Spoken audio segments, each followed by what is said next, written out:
ವೀಕ್ಷಕರೇ, ಇತಿಹಾಸದ ಮತ್ತೊಂದು ವಿಡಿಯೋಗೆ ತಮಗೆಲ್ಲ ಆತ್ಮೀಯ ಸ್ವಾಗತ. ವೀಕ್ಷಕರೇ, ನಮ್ಮ ಮನೆಯಲ್ಲಿ ಕೆಲವೊಂದು ವಸ್ತುಗಳನ್ನು ಇಟ್ಕೊಳ್ಳೋದ್ರಿಂದ ಹೇಗೆ ಶುಭವೋ ಅದೇ ರೀತಿ ಈ ಗಿಡಗಳನ್ನು ನೆಡುವುದು ಸಹ ಶುಭವಾಗಿರುತ್ತದೆ. ಹಾಗಾದರೆ ಮನೆಯಲ್ಲಿ ನಾವು ಯಾವ ಗಿಡವನ್ನು ನೆಡಬೇಕು ಎಂಬುದನ್ನು ಇಂದಿನ ವಿಡಿಯೋದಲ್ಲಿ ಮತ್ತು ಅದರ ಮಹತ್ವವನ್ನು ತಿಳಿಯುತ್ತಾ ಹೋಗೋಣ. ಮನೆಯಲ್ಲಿ ಗಿಡಗಳನ್ನು ನೆಡುವುದು ಮಂಗಳಕರವೆಂದು ಪರಿಗಣಿಸಲಾಗುತ್ತೆ.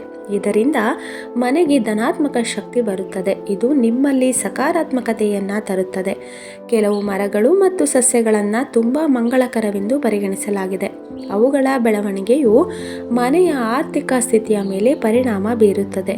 ಮನೆಯಲ್ಲಿ ನೆಟ್ಟಿರುವ ಕೆಲವೊಂದು ಗಿಡಗಳ ಬೆಳವಣಿಗೆಯು ಆ ಮನೆಯ ಅಭಿವೃದ್ಧಿಯ ಸೂಚಕವಾದರೆ, ಇನ್ನು ಕೆಲವೊಂದು ಗಿಡಗಳು ಮನೆಯ ಅಭಿವೃದ್ಧಿಗೆ ಮಾರಕವಾಗಿರುತ್ತೆ. ವೀಕ್ಷಕರೇ, ನಿಮ್ಮ ಮನೆಯಲ್ಲಿ ಸಂಪತ್ತು ಸುರಿಯಲು ನೀವು ಬಯಸಿದರೆ, ನೀವು ಲಕ್ಷ್ಮೀ ದೇವಿಯ ಆಶೀರ್ವಾದವನ್ನು ಸುರಕ್ಷಿತವಾಗಿ ನೋಡಲು ಬಯಸಿದರೆ, ನೀವು ಈ ಗಿಡವನ್ನು ನಿಮ್ಮ ಮನೆಯಲ್ಲಿ ಸ್ಥಾಪಿಸಬಹುದು. ಈ ಸಸ್ಯವು ಲಕ್ಷ್ಮೀ ದೇವಿಯ ಆಶೀರ್ವಾದವನ್ನು ಪಡೆಯಲು ಅತ್ಯಂತ ಮಂಗಳಕರವೆಂದು ಪರಿಗಣಿಸಲಾಗಿದೆ.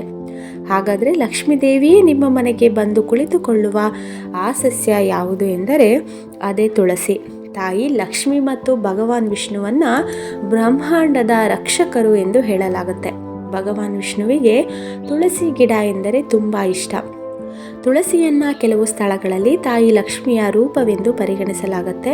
ಶಾಸ್ತ್ರದ ಪ್ರಕಾರ ತುಳಸಿ ಗಿಡವನ್ನು ಮನೆಯ ಪೂರ್ವ ದಿಕ್ಕಿಗೆ ನೆಟ್ಟರೆ ವಿಶೇಷ ಫಲ ಸಿಗುತ್ತದೆ. ಹಾಗೆ ಧನಾತ್ಮಕ ಶಕ್ತಿಯು ಮನೆಯಲ್ಲಿ ಪರಿಚಲನೆಯಾಗುತ್ತದೆ ಮತ್ತು ತುಳಸಿ ಸಸ್ಯದ ಬೆಳವಣಿಗೆಯು ನಿಮ್ಮ ಮನೆಯ ಆರ್ಥಿಕ ಸ್ಥಿತಿಯನ್ನು ಬಲಪಡಿಸುತ್ತದೆ ಎಂದು ಕೂಡ ನಂಬಲಾಗುತ್ತೆ.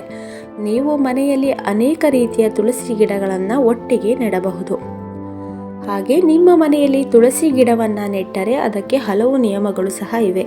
ಈ ಸಸ್ಯಗಳು ಬೆಳಗ್ಗೆ ಮತ್ತು ಸಂಜೆ ಪೂಜಿಸಬೇಕು. ಸಂಜೆ ದೀಪವನ್ನು ಬೆಳಗಿಸೋದ್ರಿಂದ ಲಕ್ಷ್ಮೀ ದೇವಿಯು ಆಗಮಿಸುತ್ತಾಳೆ ಮತ್ತು ಮನೆಯಲ್ಲಿ ವಾಸಿಸುವ ಜನರ ಆರೋಗ್ಯವು ಉತ್ತಮವಾಗಿರುತ್ತೆ.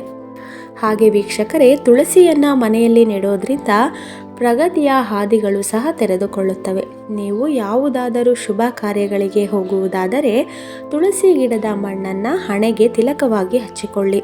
ಇದರಿಂದ ನಿಮ್ಮ ಕೆಲಸವು ನೆರವೇರುತ್ತದೆ ಎಂದು ಹೇಳಲಾಗುತ್ತೆ. ನಿಮ್ಮ ಇಷ್ಟಾರ್ಥಗಳೆಲ್ಲ ಈಡೇರುವುದು.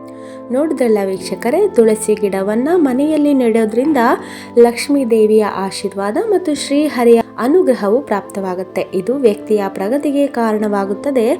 ಇದರಿಂದ ಜೀವನದ ಪ್ರತಿಯೊಂದು ಸಮಸ್ಯೆಗಳು ಸಹ ಮುಕ್ತಗೊಳಿಸುತ್ತೆ.